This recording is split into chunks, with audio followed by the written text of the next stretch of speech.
I'm Idella with the Center for Technology Commercialization, or CTC, and I'm here with David Geisler, CEO of Rapid Imaging in Middleton. And we've asked David here today to share his company's approach to working with contracting agencies like NASA and DOD, and how I believe you guys are four-person operation, so how your four-person operation manages to do both that technology development and that contract management. So lots of conversation to have in our 30-minute window here today. So David, tell us a little bit about Rapid Imaging. Tell us a little bit about yourself. What does the company do? And what has been the company's history with SBIR grants and contracts? Okay. Good morning. Thanks for having me. So Rapid Imaging got its start back in 1995. Rapid Imaging Software, to give you a little history, created a capability that was pretty much Google Earth before it existed. So it was rendering the Earth in 3D for a PC computer. The founder, Mike Abernathy, took it upon himself to get that exposed to NASA. NASA took that application via an SBIR grant and turned it into a product called SmartCam 3D, which has been now deployed in all of the Army's unmanned systems. And because of those relationships and those SBIRs, there were more SBIRs to come between NASA and the FAA. One of them went to a phase 3, is a Smart Topo is the name of that program. 2.5 years ago, almost 3 years ago in November, I purchased the assets from Mike Abernathy, the founder, as a retirement succession plan. So we took it upon ourselves to try to continue the SBIR path, primarily with the DOD side, and looked at the Special Operations Command, SOCOM, Air Force Special Operations Command, and started pursuing opportunities there because we feel our technology, which is video overlay technology, think of the first down line being overlaid on a football field on your TV. We do that for real-time video. So that's kind of our history. We're currently in a phase 2 with Air Force Special Operations Command, and we can talk a little bit about how that program is working out a little bit later. Great. So, I'm looking at my notes here. So, David, working with the contracting agencies, we know can be very difficult, especially for all companies, but especially for small businesses, because we understand the policies and rules to follow can be complicated, and can be many, and can sometimes be evolving. Like we are in this whole new cybersecurity maturity process right here. So tell us a little bit about some of the key takeaways your small business has experienced, or what small businesses should do in considering working with DOD and other contracting agencies. So the thing that comes to my mind first is accounting. We don't have an elaborate accounting system. We use QuickBooks. We are, for instance, NASA requires DCAA compliance, Defense Contracting Audit Agency compliance, which is a big deal. We haven't done that yet. All of the contracts that we have worked through haven't required it. It's a lot of times it's a dollar amount, however, and the type of the contract, like a cost plus type contract, requires tracking down to the 10th of the hour. We have some contracts with DoD prime contractors.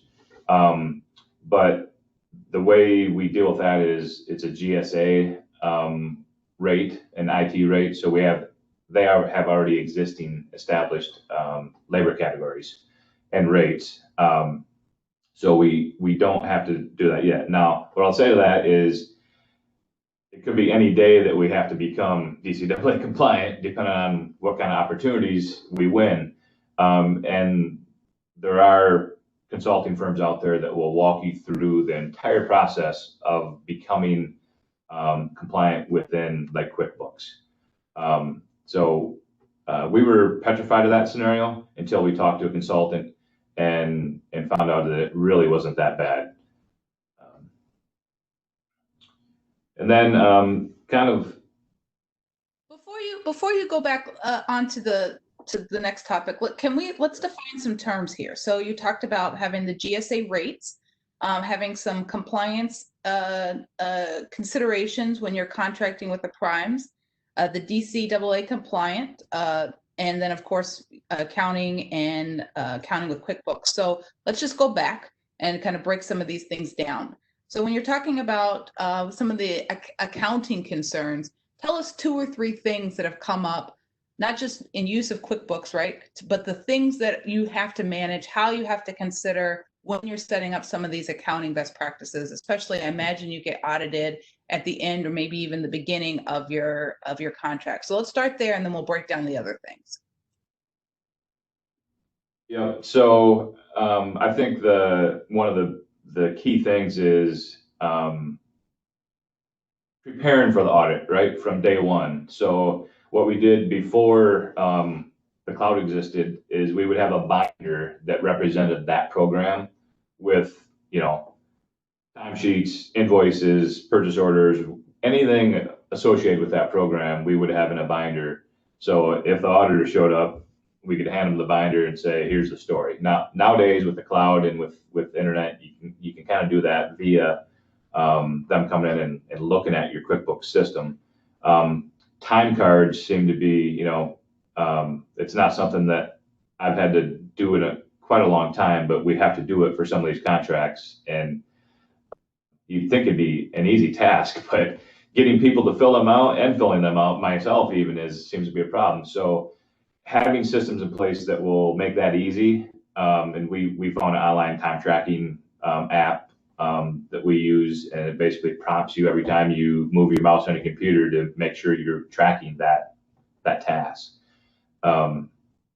So those are a couple of on the accounting piece that kind of helped keeping things in a package and kind of just assuming you're going to get audited, and if you don't, that's a win. Okay, so now let's talk about the GSA rates that you mentioned and special considerations when you're working with the prime. So I think you mentioned the GSA rates in relationship to this is what we can pay people to do this thing. Yep, and that's based off of experience. So there's a whole guideline and guidance of how many years of college does the person have, how many years of experience does the person have. I don't have a college degree myself, but I have 20 years of experience in the same industry. Therefore, that equals a master's or equivalent labor category. So that's kind of how it's driven, is years of experience, and whether it's college and or just years in the field. And what that does is it allows you to not have to calculate rates for each individual contract. Typically, the way these contracts work is you're on the team of a major prime like SAIC or Textron, and then the customer, the DOD, comes to them and says, hey, we have this task for this company, here's the funding, and then they say, go do this. And it just makes it a lot easier, both accounting and for the purposes of being able to accomplish the task. Okay, and I'm going to actually save the kind of the compliance and considerations in working with some of the primes for the next section here, but you mentioned the DCAA compliance. I know you've not fully implemented that yet, but tell us what you think you know already about being compliant with those standards. What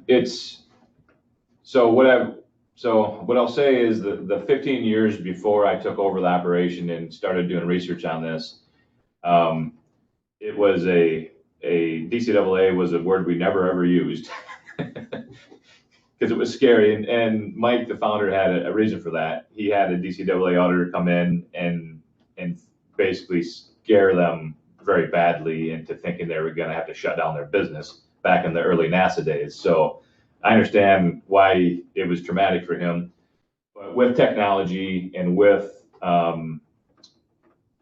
what's out there today, it's a process in which and a sacrifice you make in terms of process and compliance to be able to have a greater than $1 million contract. So for me, if it's going to cost me $5,000 to become compliant, and usually the way it works is you get the contract and they say, okay, you need to be compliant by this time, and they'll come in and do a pre-contract award audit. So for me, if I have to spend $5,000 on a consultant to win and have a over $1 million contract, it's a no-brainer. Now, traditionally or in the past, Rapid Imaging was always a lifestyle company, so I understand the reasons we didn't do it in the past, but we're just at this point waiting on an opportunity that requires it, and we will move forward with it comfortably. Yeah.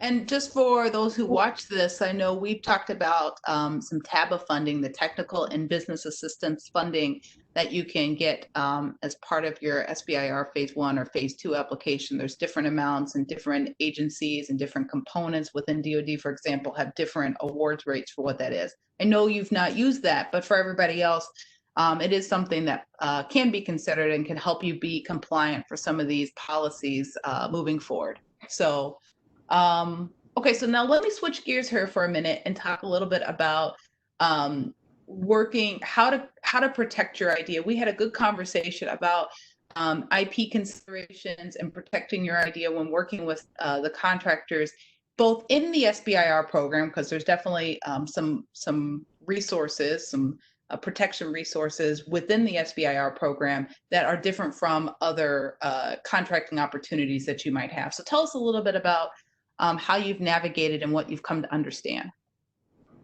So one of the core IP practices that we've established in the company from day one has been to never spend anyone else's money on the core development of our capability. So with that, and because we already had existing business with Extron and the Army as kind of a licensing deal where they implement our capability into every ground control station for the Army, it made sense to look at opportunities that let us take our core technology and get paid to implement it into other systems versus develop a innovative idea. And at that point, in some cases, there's SBIR protections for some of these things, but the government really likes to get its hands on things that they pay for being developed. So our approach has been to get paid to integrate and train and configure versus get paid to core technology. So with the SOCOM program that we're on now, SOCOM and AppSec are synonymous. We are basically taking our core technology and implementing that into an Android application called ATAC. So that's an example and that's a phase 2 we're working on right now. And we're very excited about that because that particular application has over 300,000 users within the government and space. So the one other note I made this morning as I was walking through some of our topics is we had a very friendly contracting officer with the FAA that made it clear to us that, hey, if you make these certain pages of the statement of work or the contract proprietary, this is information that no one else can see other than internal to the agency itself. And we had to do that we had a patent troll who was really harassing us and kept doing Freedom of Information Act requests to the agencies we were working with. And that protected us. From that point on, no one else had access to our core IP and ideals that were going on in that program. So it's a small tidbit, but it's valuable for someone who's working with a contracting officer. And in most cases, contracting officers are working for the government, but they're also working for you in the SBIR program. That's our experience. They've always been helpful. That's a really important tidbit that there are guidelines for how you use documentation in order to keep your intellectual property confidential. So that's very important. So I want to switch gears here for a minute because I know a lot of challenges we hear from small businesses going after the contracting opportunities is that first, everything moves so very quickly from the time that a topic is released to the time that you have to make an award. You really have to have your ducks in a row, your technology, then the resources to do that technology work in place. And a lot of that deals with your work and identification of key partnerships. So can you tell us a little bit about your approach as a small business to finding, managing, and vetting partnerships in general, but also in relationship to submitting these SBIRs for DOD and NASA? Yep. So a good example is on our Air Force SBIR. We're working now the phase 2. We chose a partner called Asymmetric Technologies that doesn't have a lot of SBIR experience, but they have hardware. They build hardware, and they have a long history of working in the DoD space, particularly with Special Operations Command and Air Force. So they're a 40-person company, and already had contacts within SOCOM and Special Operations that we knew would be very beneficial to our relationship with the customer. They already knew the end customer before we did. So we brought them on as a field support and training element in our phase 2 proposal, really to build confidence in the customer that, hey, this little 3 or 4 person company might not be able to accomplish all this on their own, but they realize that if they add these other partners, they'll be successful. And we did the same thing with software. Via Asymmetric, we found the company that wrote the original ATAC, the Android app code, and added them and got a letter of support from them for the proposal. And that might be a big piece of why we won the contract, is because we were able to name some folks that were familiar names and qualified. So I think one of the things that happens in SBIR space is there's this idea that you have to show up with a fresh, brand new idea and get the program to pay you to develop that and make it exist. That is part of the reason it exists, but there's other approaches like us in terms of integrating our capability and putting together a team that I think is as successful, that probably gets overseen. So just one more question on that, and that is, I know for many small businesses, especially when they're in that former category of looking at SBIRs to develop an entirely new technology, a big concern is how do we actually have meaningful conversations with partners in a way that protects our position, protects our intellectual property, but also helps move things a little forward. Can you give us 1 or 2 anecdotes about how you've thought about that and how your company has kind of managed some of these considerations? It's our biggest approach really is on the people side of things. You can throw NDAs out all day long, but they're only as good as the paper they're written on, in my opinion. Because you have to have enough money to be able to defend any of that stuff in the legal context. So, example of the Asymmetric guys, they were booth neighbors at an event in Tampa at a SOCOM event, and I wasn't there actually. Zach was there with another one of our guys, and got introduced to these guys. Good people. We followed up, created a slow team, synergy and collaboration, and it took time. So I'm not a huge networker myself, but I'm My experience with this industry, especially the unmanned industry and DoD, is you continue to see the same people. It's a cycle, and it's you have to build a level of trust.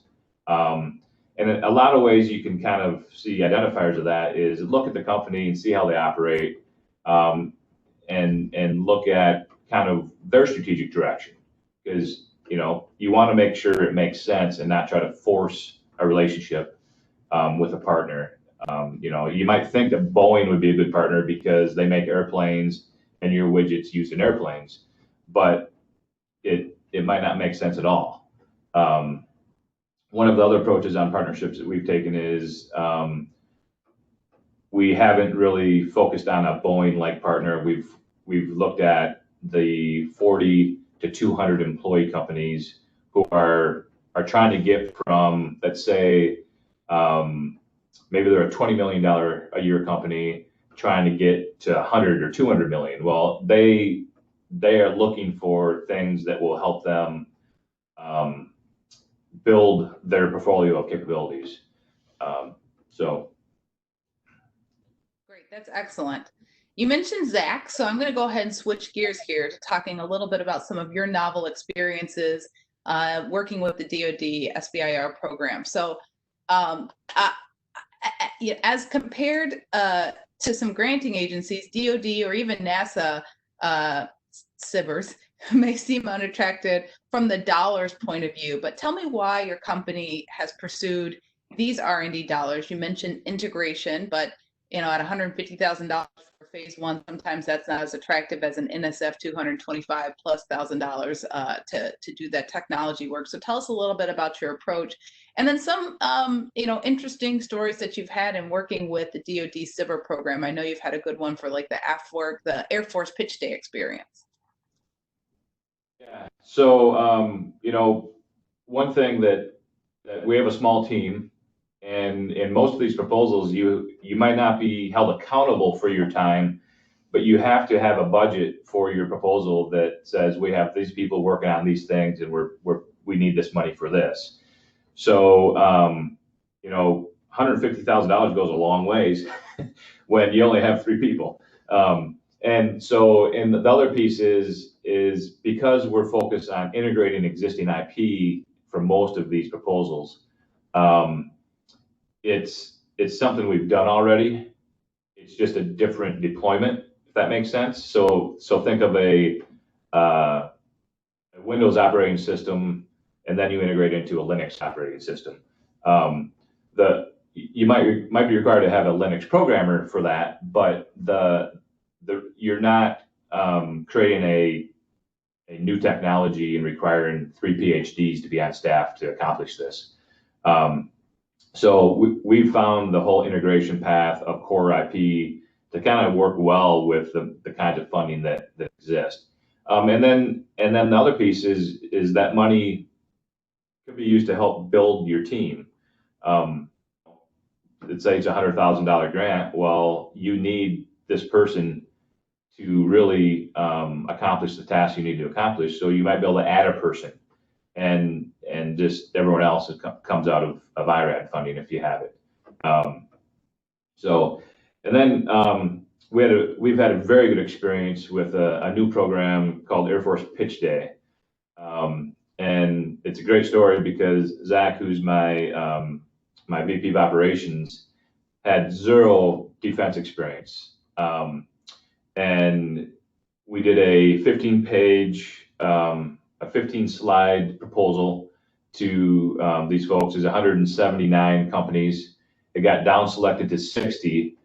And they invited us out to Times Square. Zach went out and did a pitch. And it's very unique because you do a 5-minute pitch of what you're there, why you're there, and what you're trying to sell them. And then there's 5 minutes of questions. And if they give you the thumbs up, they swipe a government credit card right there for 60% of the contract. And this is for phase 1.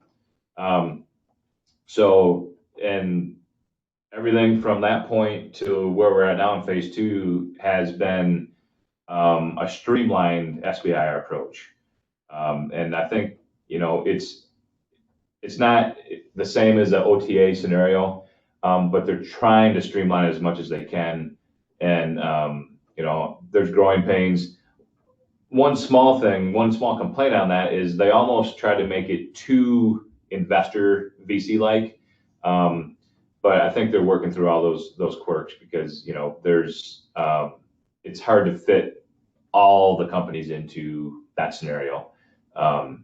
My opinion, and really what they care about is getting some technology developed that will help the warfighter for their particular program.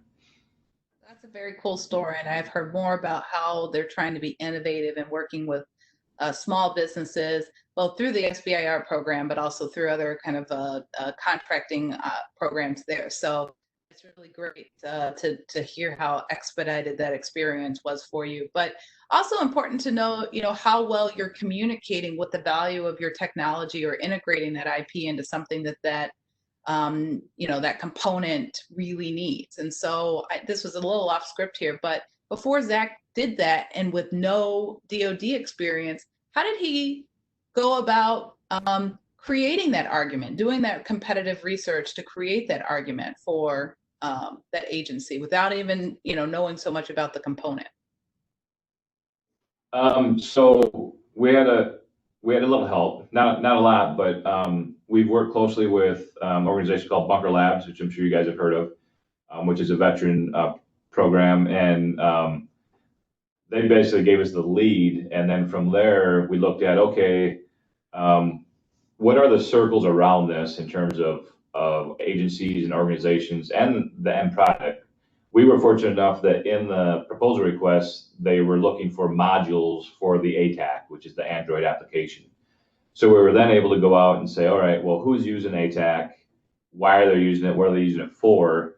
And we're able to steer our proposal in a way that made it meaningful to the end user. One of the approaches that we always take, because I'm a former Marine and always like to view the world as someone who's in the battlefield getting shot at and what they would like and not like. So we always try to put a view on that and really look at is what we're delivering going to benefit the end user. And some companies don't have any DoD experience, and I would say even if you don't have the funding or can't afford to have someone who has DoD experience, having someone that's been in the military that you might be able to bounce questions off of and before you put that proposal in, because just in the acronym world, there's a ton of things that I understand that no one else understands, that the person who's reading this proposal, they understand the acronym, and knowing what those acronyms are and being able to kind of put those buzzwords in the proposal, I think helps. The example is the development for our application is for a JTAC, which is a Joint Tactical Air Coordinator for the Air Force. Well, there's a lot of people that don't know what a JTAC is, but in your proposal, if you say this would be great for a JTAC to use, and a JTAC is reading the proposal, it helps. So, yeah. Sorry to ramble on there, but I think those little things help in the proposal phase of having some experience. And that doesn't mean you have to go out and hire someone who's retired from the military to help write your proposals. The fellow you had last week that says, if you have an idea or an idea that touches an idea, send it in. I agree completely with that.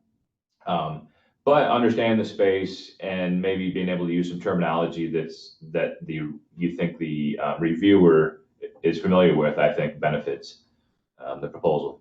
Mm-hmm. So this brings me to a couple of questions that have come into the private chat here. And so one question is about relationships. The specific question is about reaching out and building a relationship with NASA. But if you can't speak to that, also just generally, how are you keeping and maintaining relationships with these contracting agencies? Well, so for the active ones, we we have monthly meetings that are required, and we stay engaged with the Air Force folks. On our Army side, which isn't SBIR related, but you know, I'm engaged with actually the engineer who did the initial integration into the Shadow UAS program for the Army. We still have a relationship with and do work for on a support contract in Huntsville, Alabama. So it's important to continue those relationships, and not everyone doesn't have the ability to follow a program. Like the Shadow program has been around since 2002. I was part of it in 2002, so I had those relationships. Just like with NASA, you mentioned NASA, Mike Abernathy had those relationships from the initial phase 1, and then was able to carry them on to another program called Smart Topo, which went to phase 3. So it's really about kind of the human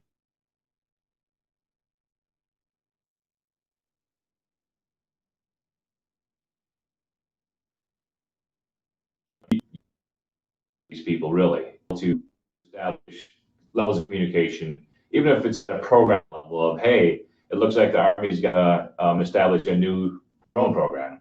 So you just kind of create those conversations. Yep. Okay. You're having just a little bit of low bandwidth issues at the end of our conversation here, so you can take your video off if that helps. Just a couple more questions though that have come in. You mentioned working with bunker labs here in Wisconsin, or in general. I know there's bunker labs here in Wisconsin, but what other resources have you used here in Wisconsin? Anything through WDC or the Wisconsin Procurement Institute to kind of help you navigate? We have not.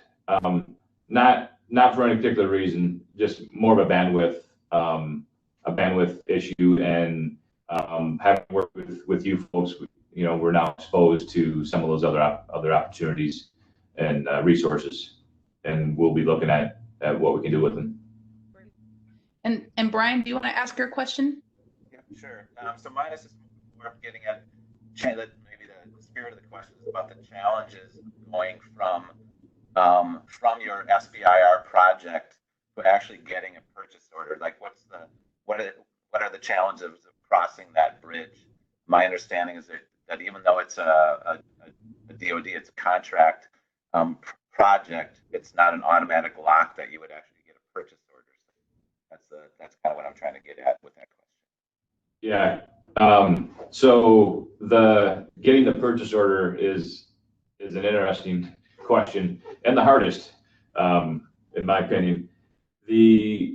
For us, we're looking at trying to build strategic partnerships with organizations that have the need, and maybe the customers already in their shop, that they can go directly to and say, hey, we've been introduced to this capability. Is it something you could use? So there's a medium-sized DOD contractor that we think is attractive to us for that scenario. But then there's another piece, which is all these special operators use radio, and we've been introduced to the radio manufacturer, which also can run our technology. So there might be a more of a hardware approach in terms of deployment of our technology, versus trying to get a DoD contractor trying to sell it to their customers. I think it ends up happening both ways, hopefully, but it's a challenge to get those.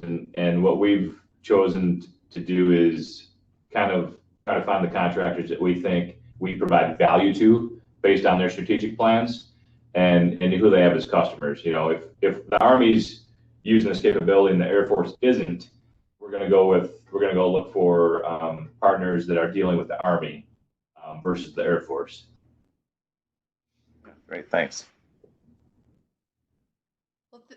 Thanks, David, for that. You know, one take home that I have from your discussion here today is the power of small businesses. The power of small businesses to work with one another, to create meaningful partnerships, to be hungry for meaningful partnerships. Because I know a lot of times we're looking at, or the discussion is, I'm a small business and I'm going to try and work with the bigger options, the Boeings and all of that. But those intermediary steps are necessary, important, and very meaningful. So I hope that that's a good take home for people.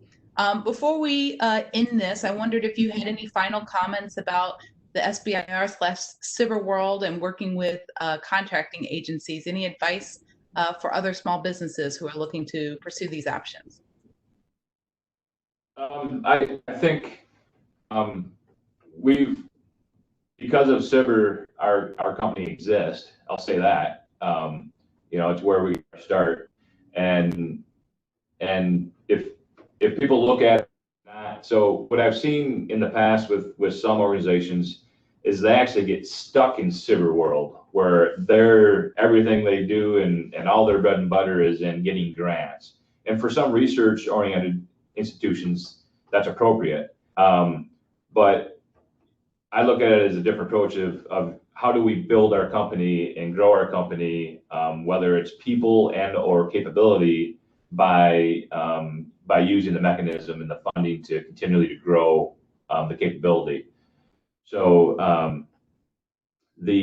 and I think you want, if you have a capability that fits DOD, then you go there. But if it doesn't, you look at other programs. And we haven't done any NSF work, but it's my understanding that NSF has less restrictions when it comes to kind of contract maintenance and accounting than, say, the DOD does. So, you know, that could be an approach that I would take if we had an application that was non-DOD, is look at those opportunities. That's great.